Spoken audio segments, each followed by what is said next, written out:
Sambil menunggu nggih saged dipunmilai niki Ustaz Arif.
Sambil menunggu santri-santri asrama Putri Al-Hikmah dipun milai rumiyin nggih.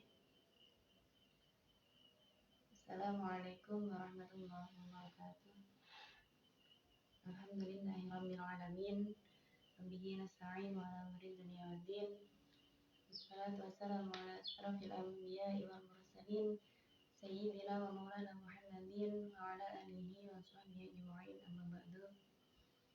Alhamdulillahirabbil alamin. Pada kesempatan kali ini kita bisa bermuajah bersama dengan santri-santri asrama Putri Al-Hikmah yang biasanya di tahun-tahun sebelumnya kita bisa langsung bertatap muka, tapi karena masa pandemi ini kita harus bertemu dengan jarak jauh tapi dekat nih, melalui Facebook.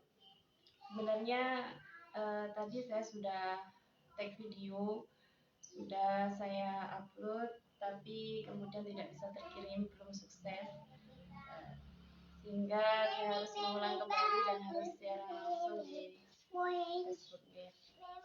Mohon maaf atas keterlambatan, mohon maaf karena tidak sesuai dengan jadwal yang harusnya kita sudah bisa mulai jam 7. Kita harus sedikit mundur. Baik, terima kasih atas kesempatannya. Sebelum kita mulai ngaji, monggo sareng-sareng kita tawasul terlebih dahulu nggih. Bismillahirrahmanirrahim. Alhamdulillahirabbil mustafa wassallallahu alaihi wa alihi wa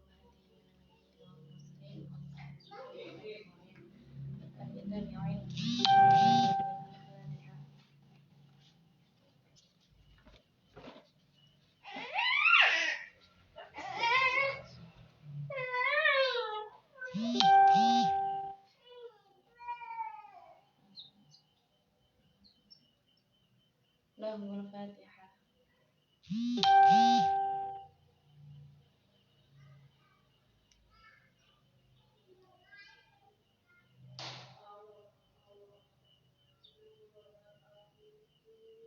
Lahumul Fatihah.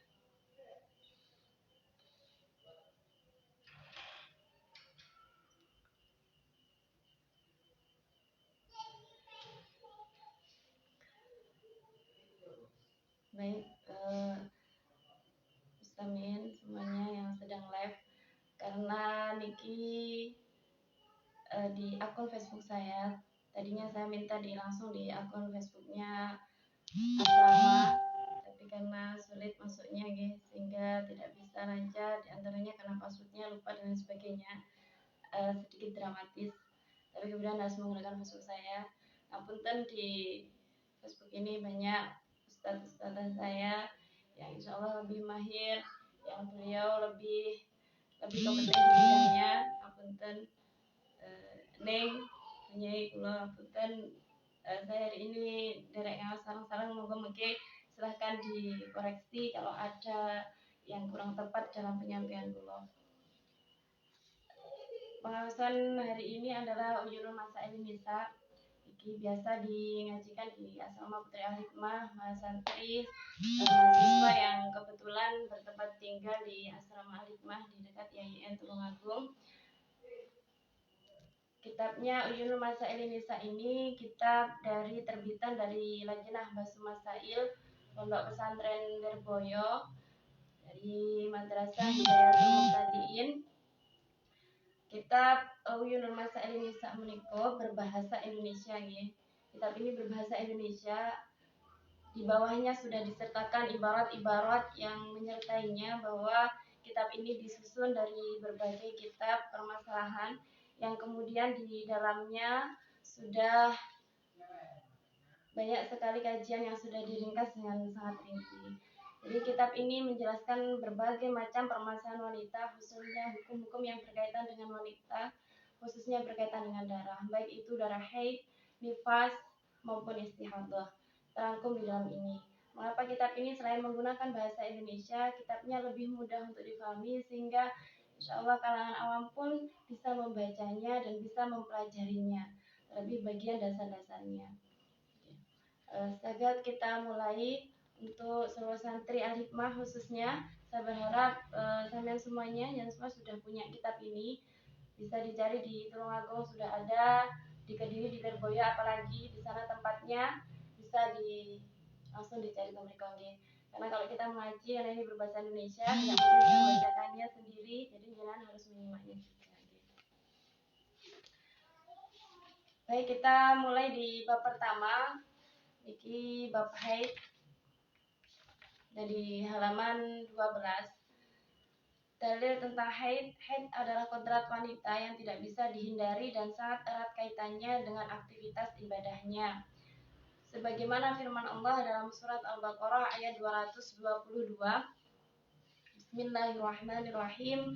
Wa yas'alunaka 'anil mahid qul huwa adza fa'tazilun nisaa fil mahid wa la taqrabuhunna hatta yatahharna fa idza tatahharna fa'tuhunna min haitsu amarakumullah.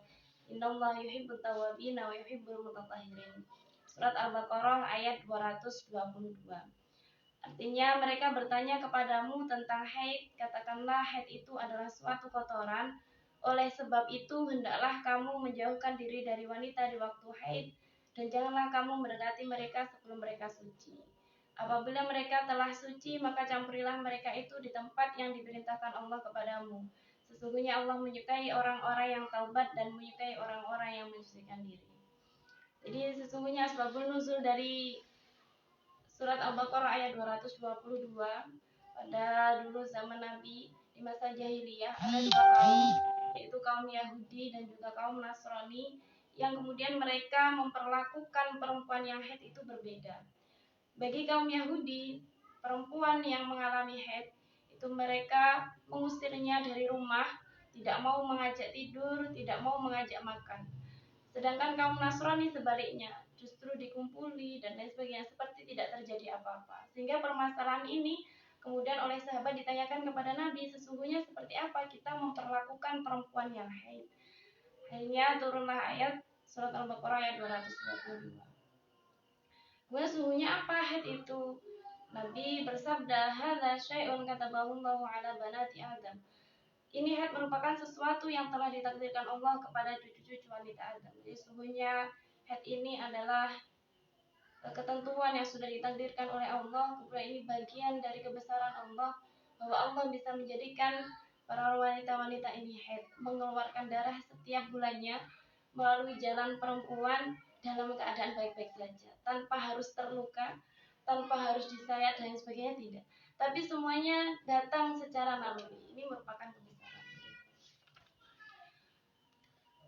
Karena hal ini mendorong para sahabat dan juga kemudian para ulama untuk merumuskan bagaimana hukum-hukum haid itu, termasuk diantaranya yaitu Imam Syafi'i merumuskannya tidak hanya berdasarkan Al-Quran dan hadis, tetapi juga mengadakan penelitian pada berpuluh-puluh bahkan beratus-ratus wanita dari berbagai daerah dan taraf ekonomi yang berbeda untuk menyimpulkan hukum-hukumnya. Jadi mungkin memiliki kita mengikuti Imam Syafi'i, pendapatnya Imam Syafi'i seperti apa saya lakukan di dalam kitab ini. Berikutnya kita memasuki pengertian haid di halaman 15. Saya sambil membacakannya, ya. Pengertian haid atau biasa disebut menstruasi. Di bahasa IPA-nya menstruasi, ya. Secara harfiah atau lughat mempunyai arti mengalir. Sedangkan menurut arti syar'i adalah darah yang keluar melalui alat kelamin wanita yang sudah mencapai usia minimal 9 tahun, kurang dari 16 hari, kurang sedikit, atau usia 8 tahun, 11 bulan, 14 hari lebih sedikit. Dan keluar secara alami, tabiat perempuan bukan disebabkan melahirkan atau penyakit pada rahim. Jadi haid ini murni, tidak ada sebab apapun, karena memang itu tabiat dari wanita. Nah, kriteria yang pertama yaitu haid itu umur, usia.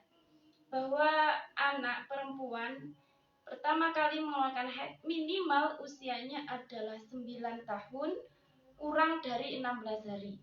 Jadi 9 tahun masih kurang. Dan ini dalam penanggalan Hijriah. Berarti bukan Masehi.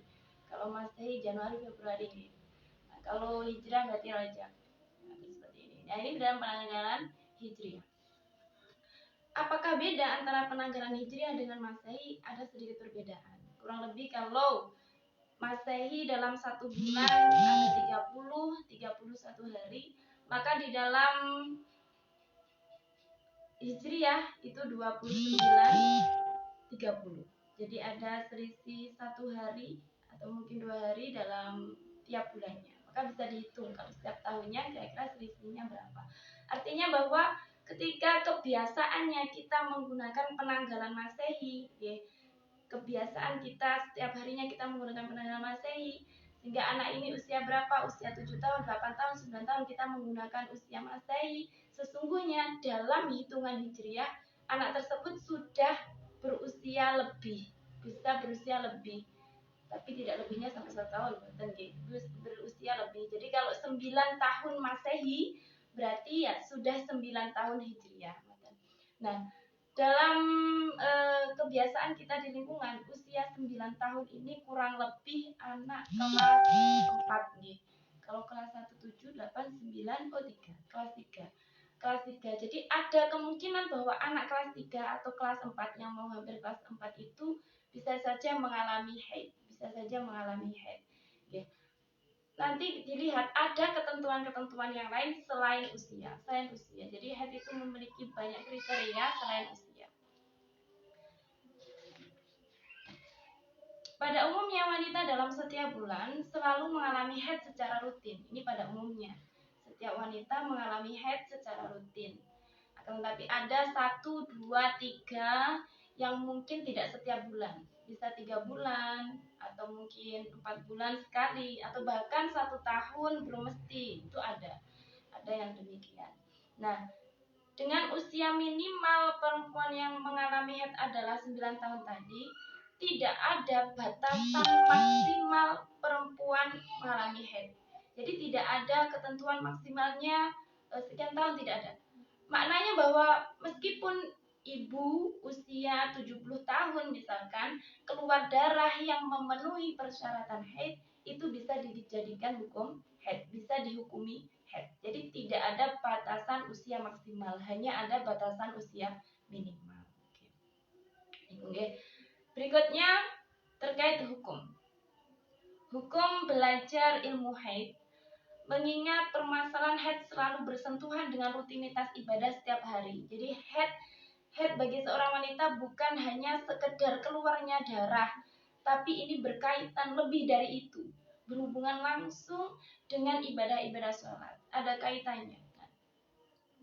Maka seorang wanita dituntut untuk mengetahui hukum-hukum permasalahan yang dialaminya, agar ibadah yang ia lakukan sah dan benar menurut syarat. Untuk mengetahui hukum permasalahan tersebut tidak ada jalan lain kecuali belajar. Sedangkan ketentuan hukum mempelajarinya adalah sebagai berikut. Ada ketentuan hukum yang pertama, fardu ain bagi wanita yang sudah balik. Jadi wajib bagi setiap wanita yang sudah balik untuk belajar dan mengerti permasalahan yang berhubungan dengan haid, nifas, dan istihadah, karena bersentuhan langsung dengan wanita tersebut yang mengalaminya. Dan bagi suami atau mahram tidak boleh mencegahnya manakala mereka tidak mampu mengajarinya. Jadi kalau santri-santri asrama Al-Hikmah ini kan semuanya masih muda, belum menikah. Maka itu kesempatan sampean untuk belajar ilmu haid. Nanti kalau sudah menikah seandainya pun menikah kemudian belum mendalami tentang haid, belum banyak mengenai haid, maka bertanyalah kepada suami atau kepada mahramnya. Nah, jika suami tidak mampu mengajarinya, mahram tidak mampu mengajarinya, orang lain yang di sekitarnya mahramnya tidak mampu mengajarinya, maka wajib bagi perempuan tersebut untuk belajar. Dan suami saking wajibnya, kalau suami tidak boleh melarangnya, jadi harus membolehkannya. Atau kalau tidak, pilihan yang kedua, suami yang belajar, kemudian kita yang mendengarkan. Jadi wow, asal nopo masih gitu. Asal nopo nanti disampaikan oleh istrinya. Nah ini juga tidak apa-apa, tidak masalah. Monggo kalau suami tidak mengizinkan istrinya belajar. Jadi tapi rasanya di zaman sekarang ini perempuan sudah pasti banyak yang keluar ya, tidak banyak yang keluar dari rumah sepertinya jajaran. Jadi sepertinya bapak-bapak ini sudah banyak yang pengertian, yo belajar roh gitu. Apalagi di zaman sekarang yang semuanya serba canggih, kita bisa belajar lewat Facebook ini misalnya, atau YouTube banyak sekali. Nah, kita bisa belajar, atau mungkin grup-grup lain yang membahas tentang haid, kita bisa belajar dari situ. Itu hukumnya. Bahkan kalau sampai perempuan tidak mengerti tentang haid, hukumnya dosa. Hukumnya dosa. Karena haid niki nggih, perempuan yang mengalami haid diantaranya dilarang untuk sholat, dilarang untuk puasa. Di antaranya itu. Nah, bagaimana kemudian kalau sudah berhenti dari haid, dia harus bersuci. Caranya seperti apa? Hitungannya seperti apa? Nah, ini berkaitan langsung dengan ibadah sehari-hari. Ini yang kemudian menjadikan haid itu wajib dipelajari oleh wanita. Bagaimana kemudian hukumnya bagi laki-laki? Fardu kifayah. Hukumnya fardu kifayah bagi laki-laki. Mengingat permasalahan haid, nifas, dan istihadah tidak bersentuhan langsung dengan rutinitas ibadah kaum laki-laki. Maka hukum mempelajarinya adalah fardu kifayah. Sebab mempelajari ilmu-ilmu yang tidak bersentuhan langsung dengan amalia ibadah yang harus dilakukan, hukumnya adalah fardu kifayah. Hal ini untuk menegakkan ajaran agama dan untuk keperluan iftak saja, ya, untuk keperluan fatwa.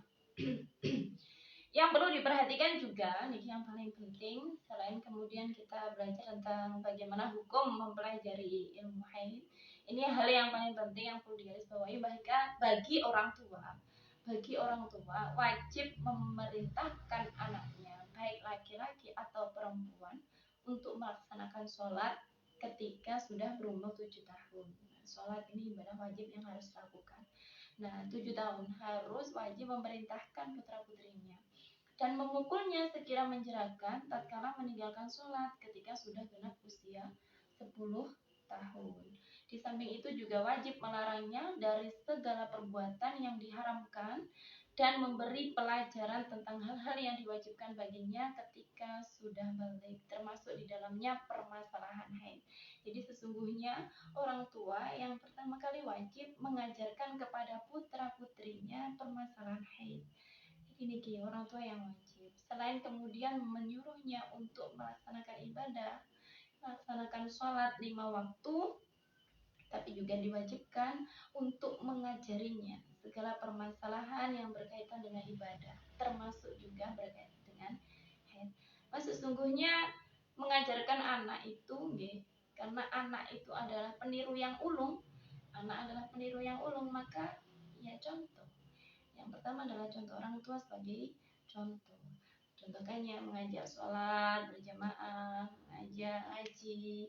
Nah, pertama dicontohkan orang tuanya sholat, ngaji, maka anaknya juga akan mengikutinya. Karena anak adalah peniru yang ulung. Kemudian dia akan menyukainya, mengajarnya penasaran, bertanya. Okay. Lain daripada itu, orang tua juga wajib mengajari segala hal yang berkaitan dengan ibadah. Khususnya kalau dalam hal ini adalah haid. Berikutnya di halaman 19, ya, di halaman 19. Tanda-tanda balik. Tanda-tanda balik. Seorang anak bisa dihukumi balik apabila sudah memenuhi salah satu dari 4 tanda balik di bawah ini. Jadi ada 4 tanda-tanda balik. Okay. Di antara yang pertama adalah genap berumur 15 tahun komariah atau hijriah bagi laki-laki atau perempuan. Jadi sudah genap berusia 15 tahun. Hal ini berdasarkan hadis Ibnu Umar tatkala beliau diajukan kepada Nabi SAW untuk ikut berperang dalam perang Uhud saat masih berusia 14 tahun, namun Nabi tidak merestui karena menganggapnya belum balik. Kemudian pada perang Khandaq, Ibnu Umar diajukan kembali kepada Nabi SAW untuk ikut berperang saat berusia 15 tahun karena Nabi menganggapnya sudah balik, maka beliau merestuinya. Niki yang pertama adalah genap berusia 15 tahun untuk ciri-ciri balik. Yang kedua adalah keluar sperma pada saat minimal usia 9 tahun hijriah bagi laki-laki atau perempuan. Jadi keluar sperma ada kriterianya, minimal usia 9 tahun. Jadi bukan hanya haid saja, tapi juga mengeluarkan sperma itu juga usia minimal 9 tahun Hijriah. Penanggalan yang digunakan juga Hijriah. Hal ini berdasarkan firman Allah dalam Quran surat An-Nur ayat 59. Wa idza balaghal atfalu minkumul huluma falyasta'dinu. Dan apabila anak-anakmu sekalian telah mencapai balik keluar sperma, maka hendaklah mereka minta izin. Rafi'al qalamu an salatatin anis subi hatta yahtalima. Tuntutan untuk mengamalkan syariat tidak diperlakukan bagi 3 orang. Salah satunya bagi anak kecil sampai dia keluar sperma, sampai dia balik, gitu ya. Nah, terus apa tanda balik yang ketiga, yaitu haid. Haid ketika seorang wanita pertama kali mengalami haid, maka mulai saat itu ia dihukumi balik dengan ketentuan usia yang tadi juga sudah saya sampaikan. 4. Hamil atau melahirkan. Pada hakikatnya hal ini bukanlah menjadi salah satu tanda balik bagi wanita. Akan tetapi yang menjadi tanda balik adalah keluarnya sperma yang ditandai dengan adanya melahirkan. Sebab kehamilan tidak bisa diyakini keberadaannya kecuali setelah melahirkan. Ini salah satu dari sekian banyak. Di antara hal-hal ini, seandainya pun seorang anak, laki-laki maupun perempuan, belum mengalami haid, belum keluar sperma, nah maka tanda balik yang digunakan adalah usia umur 15 tahun Hijriah. Jadi seandainya sampai usia 15 tahun, sampai usia 16 tahun kok belum mengeluarkan sperma, belum haid, maka yang digunakan adalah umur 15 tahun umur atau Hijriah. Baik. Berikutnya di halaman 22, batasan usia wanita haid. Tadi saya sampaikan bahwa batasan usia wanita haid ini minimalnya adalah 9 tahun kurang 16 hari. Kurang sedikit. Asik raya. Lihat kebalik ya. Kebalik. 9 tahun kurang 16 hari kurang sedikit. Oke. Seandainya seorang anak mengeluarkan darah, akan tetapi belum mencapai usia ini, maka darahnya tidak dikatakan haid. Meskipun lebih dari 24 jam. Karena usianya belum memenuhi syarat. Ini yang pertama adalah usia 9 tahun kurang 16 hari. Itu usia penanggalan Hijriah. Penanggalan Hijriah ini bukan Masehi. Penanggalan Hijriah ini minimal. Maka kalau misalkan terjadi begini, misalkan ada seorang anak, ini karena kalau saya tulis terbalik. Kalau misalkan ada seorang anak ini, seorang anak usia 9 tahun kurang 17 hari misalnya, padahal syaratnya adalah kurang 16 hari. Atau gini aja, enaknya pakai ini. Atau 8 tahun 11 bulan, nah, lebih ya, 8 tahun lebih 11 bulan lebih 14 hari. Kalau 9 tahun kurang 16 hari, maka 8 tahun 11 bulan lebih 14 hari. Lebih sedikit, ada lebihnya. Maka misalkan ada seorang anak usianya 8 tahun 11 bulan dan lebihnya baru 12 hari keluar darah, maka ini belum dihukumi haid darahnya.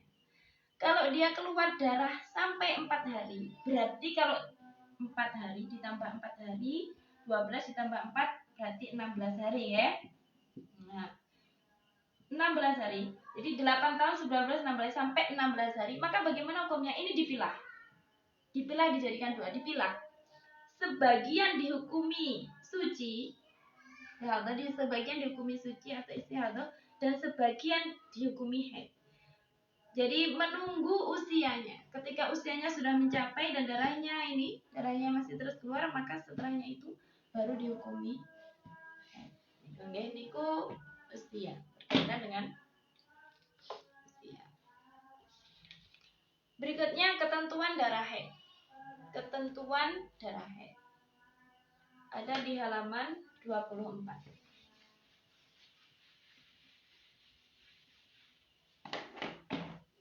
Warna, sifat, dan kuat lemahnya darah tidak menjadi acuan dalam penentuan hukum darah haid. Sebab pembahasan kuat dan lemahnya darah hanya untuk menentukan darah haid tatkala wanita mengalami istihadah, keluar darah lebih dari 15 hari. Jadi keluar darah lebih dari 15 hari itu baru dinamakan istihadah. Dengan demikian meskipun warna dan sifat darah berubah-ubah, kalau masih dalam batasan hari haid tetap dihukumi haid. Nah, niki yang penting sekali kita perhatikan. Jadi begini, beberapa teman itu bertanya seperti gini, Mbak, saya haid itu 7 hari, haidnya 7 hari, kemudian 7 hari ini darah yang kuat itu hanya 5 hari, kemudian yang 2 hari itu darahnya lemah, darah kuatnya 5 hari, darah lemahnya 2 hari. Dalam masa 7 hari ini semuanya dihukumi haid meskipun ada perbedaan kuat lemahnya darah. Karena apa? Karena darah ini masih di dalam masa ketentuan haid. Nah, masa ketentuan haid.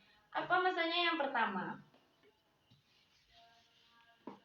Ketentuan darah haid, syaratnya darah itu bisa dikatakan haid. Yang pertama usia. Jadi usianya sudah memenuhi usia yang tadi sudah saya sebutkan, yaitu 9 tahun kurang 16 hari.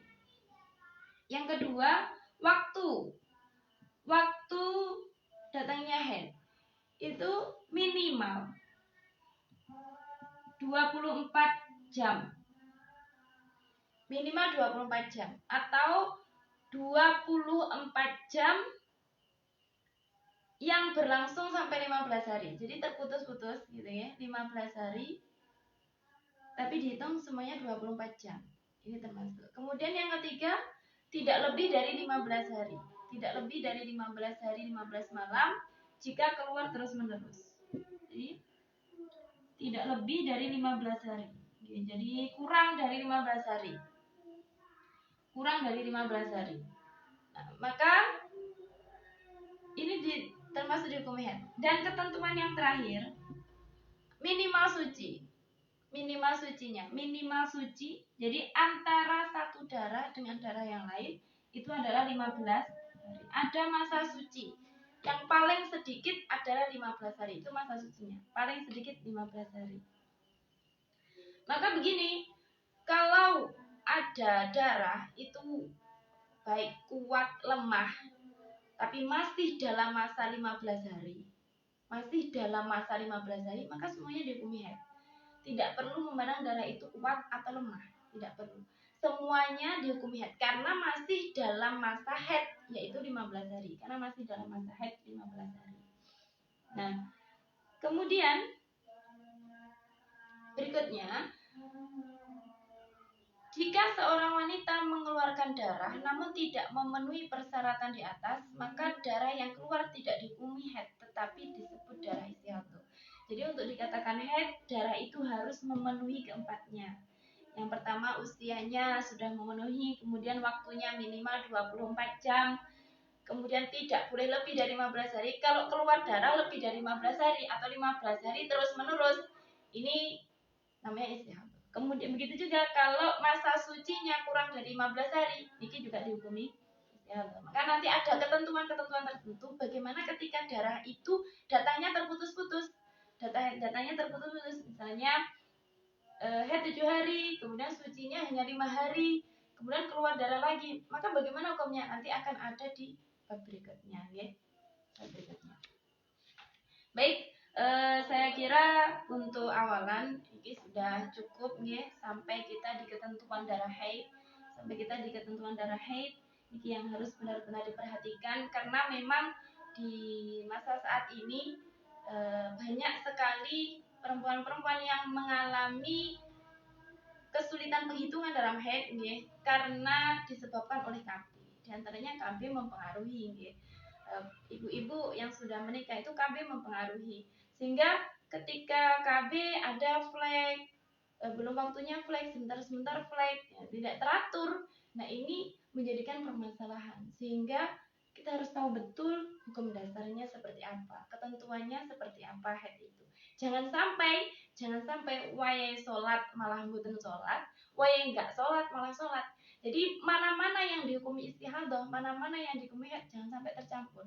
Kalau haid ya haid, kalau istihadah ya istihadah. Nah, ini yang paling penting. Ya. Berikutnya yang lebih penting lagi, ya, lebih untuk santri-santri asrama hikmah harus memiliki buku catatan haid, buku diary haid, saya nyebutnya begitu. Jadi ada tanggalnya. Saya contohkan sebentar. Nah, ini ada penanggalan. Ini Januari, Februari, ini baru ini milik saya. Sebelum-sebelumnya teman-teman sudah pernah saya berikan contoh ini dan mereka membuatnya. Semoga tetap dilanjutkan sampai sekarang. Jadi minimal punya catatan yang pertama kapan keluarnya darah, tanggalnya, dan nanti kapan berhentinya. Itu harus dicatat. Nah, kemudian sebisa mungkin kalau bisa dicatat jamnya. Keluar darah itu jam berapa. Kalau itu kesulitan, maka waktu sholatnya. Kalau misalnya waktu sholat zuhur keluar darahnya ya dicatat. Berarti ini saya di bulan Januari keluar darah di waktu zuhur. Nah, ini kemudian karena saya punya kodok, saya tulis ini. Belum saya melaksanakan sholat zuhur. Nah, ini penting untuk nanti sholat-sholat apa yang harus saya ganti atau tidak harus saya ganti begitu. Jadi ini penting, harus ditulis termasuk berhentinya. Ini nanti menentukan kita kalau sewaktu-waktu mengalami istihadah, kita bisa melihat kebiasaan kita. Dan apakah suci kita sudah 15 hari atau seperti apa? Nah, ini penting. Ini yang pertama, guys. Sampun saya rasa cukup sekian. Mohon maaf kalau banyak kekurangannya. Mohon maaf juga untuk seluruh santri hikmah yang karena terbatas waktu, sudah berusaha. Tadi juga saya sudah take video, tapi ternyata tidak bisa saya kirimkan karena terlalu besar. Jadi saya mohon maaf. Semoga kita bisa bertemu lagi di tempat biasanya di asrama. Kita bisa bermacam bareng, kita bisa belajar bareng, kita bisa mengkaji bareng, bisa bertemu langsung. Ya, semoga pandemi segera berlalu, kita semuanya diberikan sehat, kita semuanya diberikan kesabaran, kita semuanya diberikan kemampuan untuk melalui masa ini. Nah, akhirul kalam wal afu minkum. Wassalamualaikum warahmatullahi wabarakatuh.